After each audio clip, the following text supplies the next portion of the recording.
भारी बहस के बाद अपमानित कुलवंती ने ऐसी शर्त चुनी कि जिसके मुताबिक मुकाबले में हारने से शास्त्री की सारी विद्वत्ता धूल में मिल जाए। शास्त्री ने श्रीमन के सामने अपना विवेक और आत्मसम्मान कायम रखा, किंतु घर पहुंचते ही उसने धीरज खो दिया।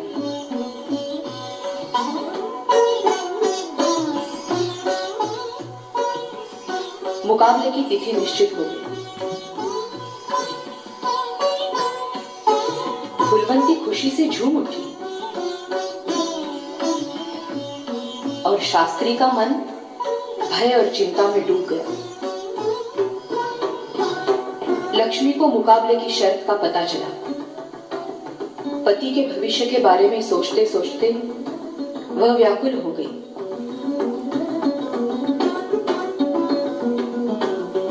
किंतु उसने अपने मन को संभाला और पति की अस्मिता जगाई। अब दोनों तरफ प्रयास का दौर शुरू हो गया। एक अनोखी जंग का ऐलान।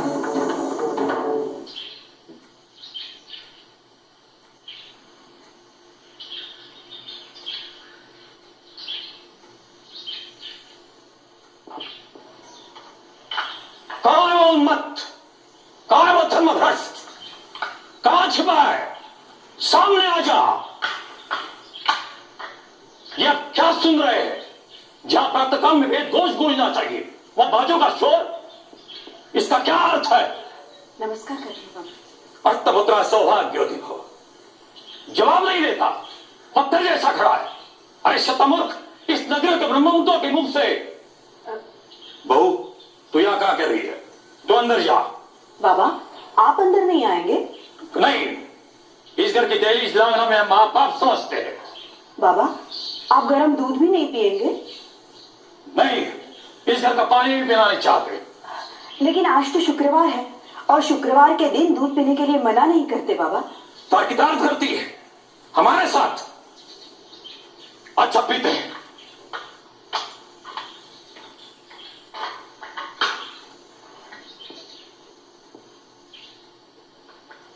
वेंकटेश, पुण्यपत्न नगरी के समस्त तार्किक, समस्त तत्वज्ञानी क्या मर गए थे जो एक लड़की के ऊपर फिसल पड़ा? तू स्थान देखता, समुदाय देखता, मुंह में आरसों बन दिया। कुछ सोचता कि परिणाम क्या होगा।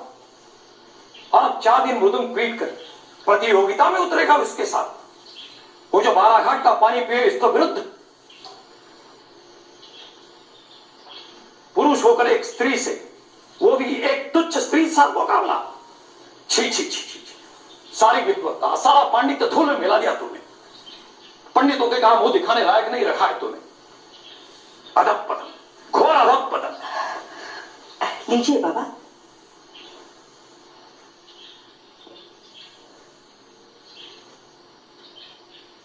अरे बहू से कुछ सीख। कैसी शालीनता, कैसी भद्रता, जैसे साक्षात लक्ष्मी। और तू पुण्य पतन के चौथे पंडितों का सिरमौर। तुमने अपने साथ हमारी रोटियां भी डुबोगी। छी छी छी, वो नाचेगी और तुम मृदंग बजाएगा। कल्पना करते तो मस्तक लज्जा से झुक जाता है। अरे मृदंग पीटना क्या हमारी वृत्ति है? बाबा, मृदंग तो नटेश्वर का वाद्य कहलाता है ना? कथा में तो सुना था स्वयं शंकर मृदंग में से बोलते हैं। हाँ, बोलते हैं, मगर शिवालय में, कोठो दरबारों में नहीं। आचार्य, आपका क्रोध सही है। मैंने अक्षम्य अपराध किया है। बाबा, एक बात पूछूं? हाँ। अगर ये श्रीमन के सामने जाकर उनकी क्षमा मांगे तो? मतलब श्रीमन से कहे कि मैं मूर्ख हूं, घमंडी हूं, तो मृदंग बजाना क्यों सीखा था? नहीं, यह नहीं हो सकता। वो पंडित नहीं जो चुनौती पाकर धुन गाकर भाग जाए। तो फिर? आयुष्मान भव, विजयी भव। बहू, तू बहुत ही चतुर है। हमारे मुंह से वही कहलवा जो हम नहीं कहना चाहते थे। नहीं बाबा, आप तो हमें आशीर्वाद देने के लिए ही यहाँ आए थे। बस बस, ज्यादा चतुराई मत दिखा। अच्छा, हम चल गए। सुन वेंकटेश, मठ में आना, वहां एक ताल सुर नृत्य पर पुरानी पोथी पड़ी हमारे यहाँ, ले जाओ। जी बहू, इसका ध्यान रखना। जी बहुत ही खपती है।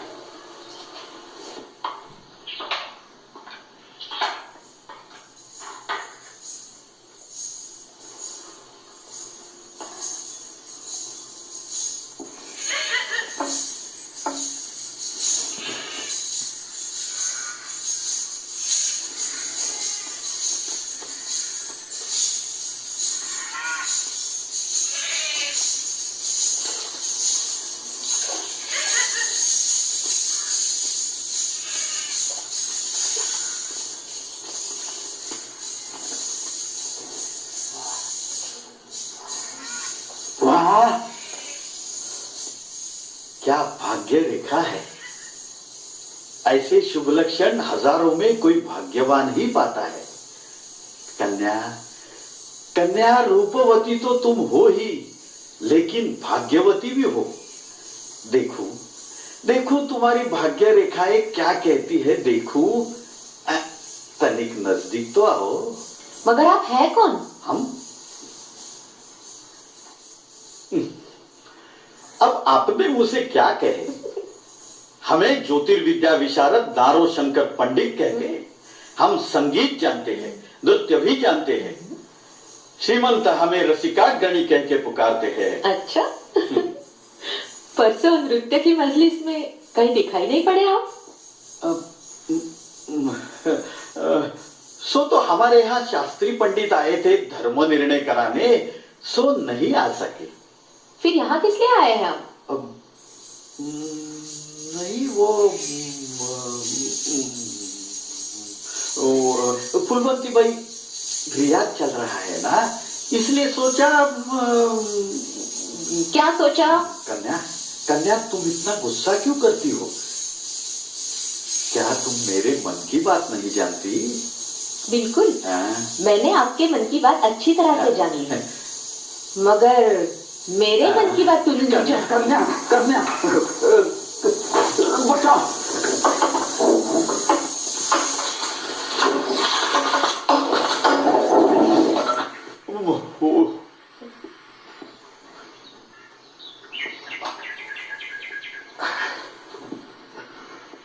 क्या नार भट्ट, तुम इतनी सुबह फूलवंती के बातों में? गुरु क्या मामला है? कुछ नहीं रे, श्रीमंत का संदेशा पहुंचाना था फुलवंती बाई को। कहा सुबह जल्दी पहुंचा देना। गुप्त संदेशा होगा। अब हाँ यूं ही समझ लो।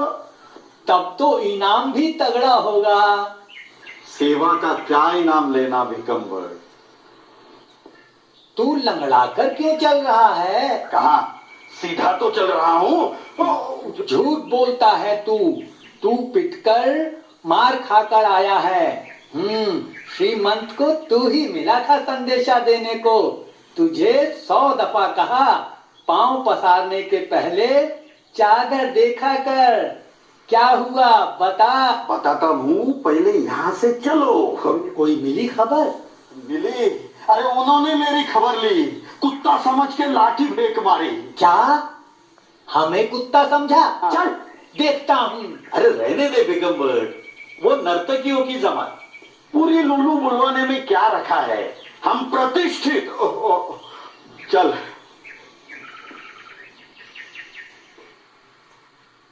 ओम नमस्ते गणपतये त्वमेव प्रत्यक्षं तत्त्वमसि त्वमेव केवलं कर्तासि त्वमेव केवलं भर्तासि त्वमेव केवलं हर्तासि त्वमेव सर्वं खल्विदं ब्रह्मासि साक्षादात्मासि नित्यं श्रुतं सत्यं वच्मि अवन्तु माम् अववक्तारम् अवश्रोतारम् अवदातारम् अवधातारम् अवाञ्छानमवशिष्टम् अवपश्चात्तात् अवपुरस्तात् अवोत्तरात्तात् अवचोद्वात्तात् अवाधरात्तात् सर्वतो मां पाहि पाहि ब्रह्मोत्तात् त्वं वाङ्मयस्त्वं चिन्मयः त्वम् आनन्दमयस्त्वं ब्रह्ममयः त्वं सच्चिदानन्दात्मयोऽसि त्वं प्रत्यक्षं ब्रह्मासि ज्ञानमयो विज्ञानमयोऽसि सर्वं जगदिदं ततो जायते सर्वं जगदिदं तत्तिष्ठति सर्वं जगदिदं तैलमेक्षति सर्वं जगदिदं तैतद्येति त्वं भूमिरापो नलो नवः त्वं चत्वारि वाक्पदानि त्वं गुणत्रयातीतः त्वं देहत्रयातीतः त्वं कालत्रयातीतः त्वं मूलाधारस्थोऽसि नित्यं त्वं शक्तित्रयातीतः त्वां योगिनो ध्यायन्ति नित्यं त्वं ब्रह्मा त्वं विष्णुः त्वं रुद्रः त्वं इन्द्रः त्वं अग्निस्त्वं वायुस्त्वं सूर्यस्त्वं चन्द्रमास्त्वम् ओम नमस्ते गणपतये त्वमेव प्रत्यक्षं तत्त्वमसि त्वमेव केवलम्। अरे भागीरथी काकू, बहुत दिनों के बाद दिखी। तबीयत तो ठीक है ना? अरे उसी का तो रोना है। कभी हाथ पांव में जलन होती है, कभी पेट में दर्द, कभी पीठ में दर्द। अब मेरी छोड़ो, तू तो ठीक है ना? मुझे क्या हुआ है, अच्छी हूँ। पोता कब आ रहा है? अभी तो देर है। बहू बहुत घबराती है ना, पहलौठी है वो। अरे उसके नखरे ही अलग। क्या किसी ने बच्चे नहीं जने या तकलीफ नहीं सही? खैर मेरी छोड़, अब तेरी तरफ से मैं कब बनने वाली हूँ नानी? ठीक है, प्रभु की इच्छा। अब मैं चलती हूँ।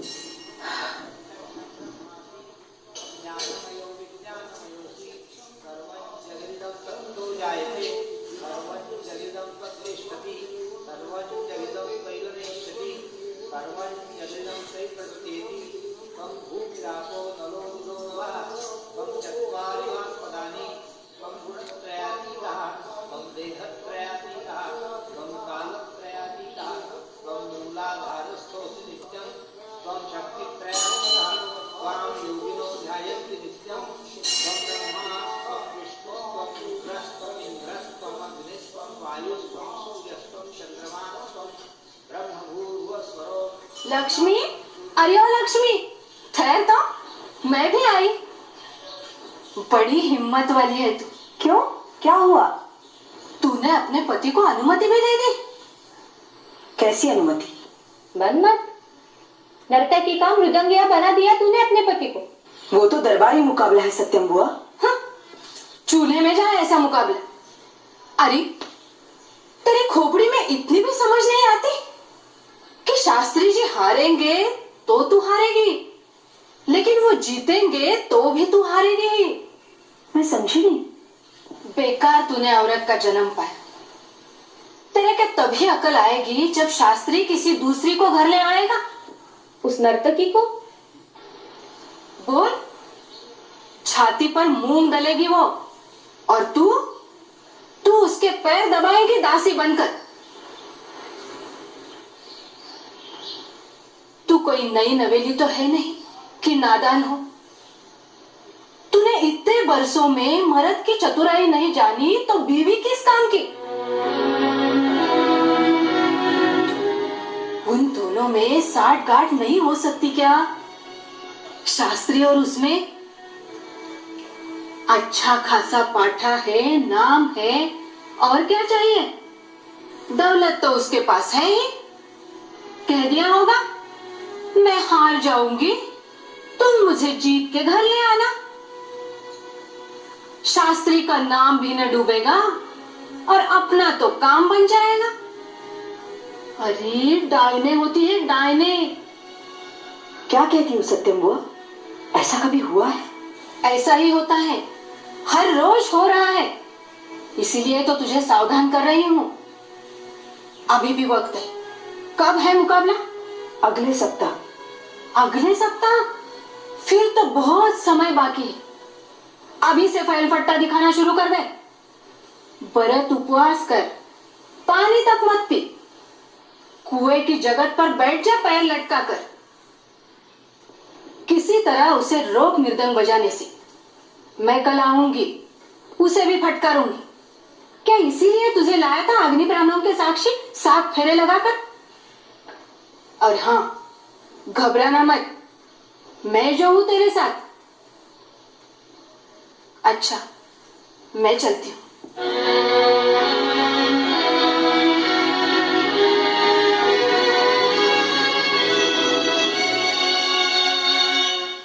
ये भी कोई मुकाबला है? सिंघनी के सामने एक मेमने को खड़ा किया है साहूकार। सोनापन, क्या सिंघनी ने मेमने को बुलाया था? किसने कहा था मेमने से कि मैदान में जाके सिंघनी को चुनौती दे? अब जो होगा देखा जाएगा। देखते ही रहेंगे। और क्या कर सकता हूं? आप महज देखते ही रहेंगे। शास्त्री जी की हार होगी, इसमें जरा भी संदेह नहीं है। फुलवंती बाई अपने फन में उस्ताद है और जिद्दी भी वो कम नहीं। उसकी शर्त से तो ये साफ जाहिर है। अब एक भयानक सा भविष्य गिद्ध की तरह मंडराता हुआ मुझे दिखाई दे रहा। सोनापन, मेरी ये समझ में नहीं आता कि आप किस चिंता में घुले जा रहे हैं। साहूकार, आप राजसेवक नहीं है, इसलिए तमाशाबीन होकर ताली बजा सकते हैं, मगर जो तमाशा बनेगा उसकी छिछाने दर ये आंखें देख नहीं पाएगी और न ये दिल सह पाएगा। सुनो पंत, आज कौन सा मुहूर्त है कि आप शास्त्री की इतनी हिमायत कर रहे हैं? जहां तो शास्त्री के नाम से आप मुंह फेर लेते थे, और आज शास्त्री के पराजय के विषय से आप अपना दिल हल्का कर रहे हैं। शास्त्री जी शास्त्री जरूर हैं, लेकिन उनका शास्त्र तालाब में बंधे हुए पानी की तरह नहीं है, और इसलिए आपकी और उनकी नहीं निकती। ऐसे में अगर शास्त्री का अपमान होता हो तो आइए हम सब मिलकर तालियां बजाएंगे। क्षण करो साहूकार, क्षण करो। मुझे शास्त्री की जरा भी चिंता नहीं है। वो चाहे हारे या जीते, उसका सम्मान हो या अपमान, मुझे उससे कुछ भी लेना देना नहीं है। और इसीलिए मैंने कहा था कि आप राजसेवक नहीं है, सिर्फ तमाशाई है। मैं शास्त्री को नहीं, श्रीमंत को देखता हूं। शास्त्री की पराजय वास्तव में श्रीमंत की पराजय होगी। श्रीमंत की विद्वत्ता की परख की बदनामी होगी, पेशवा दरबार की बेइज्जती होगी, और वो हम सह नहीं पाएंगे। एक दक्षिणा भोगी शास्त्री की खातिर मारे अहंकार के उसके पांव जमीन पर न पड़ते हो। समूचा साम्राज्य शर्म से सिर झुका ले, हमारे खून को मंजूर नहीं। इसीलिए हमने कहा था कि आप इसमें हस्तक्षेप करें और इस मुकाबले को रद्द करवाएं। सोनोपन, बहुत देर से मैं यही कोशिश करता था कि मुकाबला ना हो, लेकिन बात नहीं बनी। क्या इस विषय में हम श्रीमंत से बातचीत कर सकते हैं? ऐसे हालात में क्या निर्णय होगा बता नहीं सकते, तब रद्दोबदल की भी गुंजाइश नहीं रहेगी। कभी कभी हम सोचते हैं कि अपने अपने फन के उस्तादों के जीवन में ऐसे क्षण जरूर आने चाहिए जब वे अपने आप को अपने आप से अलग देख सके, सच्चाई को पहचान सके जो मौजूद है, लेकिन अज्ञान से या भय से जिसे वे देखना पसंद नहीं करते। मैं आपका ये दर्शन शास्त्र नहीं समझता।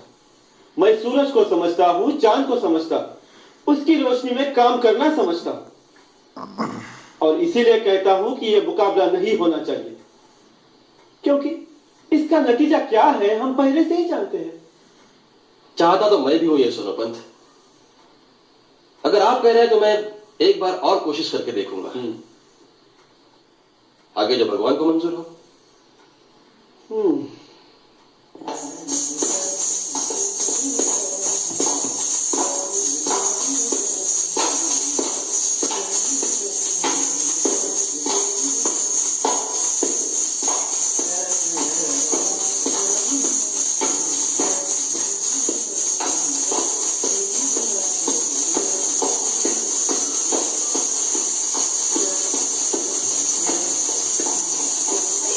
साहूकार, आइए आइए, पधारिए, बैठिए। हम यहाँ से गुजर रहे थे, हाँ। घुंघरू की छनक सुनाई दी, बस पैर वहीं रुक गए। उस्ताद जी, रियाज कैसे चल रहा है? हुजूर की मेहरबानी है, अच्छा चल रहा है। बस फतेही के दिन का इंतजार है। फुलवंती भाई, इन बेचारों को पसीना सुखाने की मोहलत तो दिया करो। बेटी, तुम जीतोगी, हमें पूरा भरोसा है। तुम्हारे जीत से पुणे शहर में तहलका मच जाएगा, वो भी ठीक है, मगर प्रभु न करे शास्त्री जी का पलड़ा भारी रहा तो क्या जन्म भर उनकी दासी बनकर रह जाऊंगी? दासी बनने का मतलब समझती हो? शास्त्री जी के यहाँ रहना होगा। उनके घर में पत्नी है, सती साध्वी है बेचारी। अच्छा, उनकी बात भी छोड़ दो, अपनी सोचो। क्या? नाच गाना बंद हो जाएगा, महज नौकरानी मेहरी बनकर रहना पड़ेगा। ऐसा जीना जी सकोगी? न रहेगी घुंघरों की नशीली छनक, न कोयल कण जैसी रसफुहार, न मृदुंग की मदमाती गूंज। सुन सकोगी सिर्फ बुहारते झाड़ू की सरसराहट, मांजने के लिए रखे हुए बर्तनों की खड़खड़ाहट, पिघले शीशे की तरह कान में उतरते जले कटे बोल। बलवंती, हम जैसे के रसिकों का क्या होगा? ऐसा होगा ही नहीं। अगर आपका आशीर्वाद हो तो। उस बारे में संदेह मत करो। शास्त्री मृदंग का बहुत बड़ा जानकार है। होगा। तुमने सुना होगा, भास्कर भैया मड़कईकर मृदंग बजाए तो ऐसा लगे साक्षात देवाधिदेव महादेव उनकी उंगलियों में विराजे हो। शास्त्री ने उनके यहां बरसों शागिर्दी की है। साहूकार, मैंने भी बचपन से मेहनत की है। रात को पैरों में घुंघरू बांधकर सोती थी मैं, और तानपुरा सरहाने रखती थी ताकि आंखें खोलते ही रियाज करना शुरू कर सकूं। शास्त्री जी का डर मुझे मत दिखाइए, ऐसे बहुत देखे हैं मैंने और बहुतों को सीधा किया है। वो सबको मालूम है, लेकिन शास्त्री अपने क्षेत्र में चोटी का विद्वान है। तुम नृत्य संगीत में बेमिसाल हो। ऐसी दो हस्तियां आपस में भिड़े अच्छा नहीं लगता।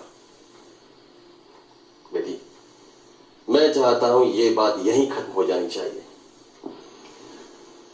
हो सकती है, लेकिन अगर शास्त्री जी श्रीमंत पेशवा के सामने आपकी गवाही में दोनों हाथ जोड़कर मुझसे माफी मांगे तो।